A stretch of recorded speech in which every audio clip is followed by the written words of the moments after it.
माननीय police commissioner Shri Brijesh Kumar Jha sir, अधिक police commissioner Shri Chaitanya Mandlik sir तथा डीसीपी क्राइम जगदीश માંગરવા સરે અનડિટેક વાહન ચોરીના ગુનાઓ ડિટેક્ટ કરવાની સૂચના કરેલ હોય, જેના અનુસંધાને crime branch PI as Chavda, PI Damor તથા પીઆઈ જાદવની ટીમો આ ગુનાઓ ડિટેક્ટ કરવા કાર્યરત હતી।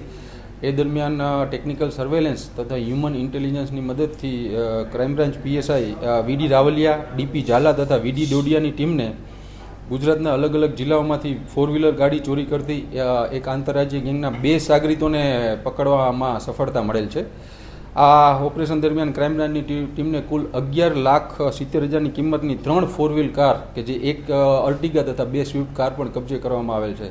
અને આની સાથે ધરપકડ થતાં સુરેન્દ્રનગર, જામનગર તથા મહેસાણા પોલીસ સ્ટેશનના વાહન ચોરીના કુલ 3 ગુનાઓ પણ ડિટેક્ટ કરવામાં આવ્યા છે।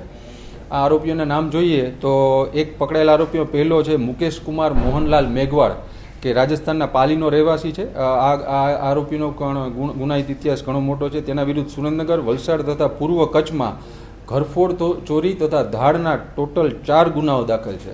બીજો અન્ય આરોપી સલામ ઉર્ફે છોટીયો યુસુફ ખાન, કે જે રાજસ્થાનના જોધપુરનો રહેવાસી છે। અને એમાં એક મોટો ખુલાસો એ થયો છે કે આ આરોપી સલામ ઉર્ફે છોટીયો વર્ષ 2014ના મર્ડરના એક સજા બિકાનેર જેલમાં કાપી રહ્યો હતો। આ દરમિયાન તે ફેબ્રુઆરી મહિનામાં પેરોલ જમ્પ થઈ અને ત્યારબાદ આવી બધી ચોરીઓને એ અંજામ આપતો હતો।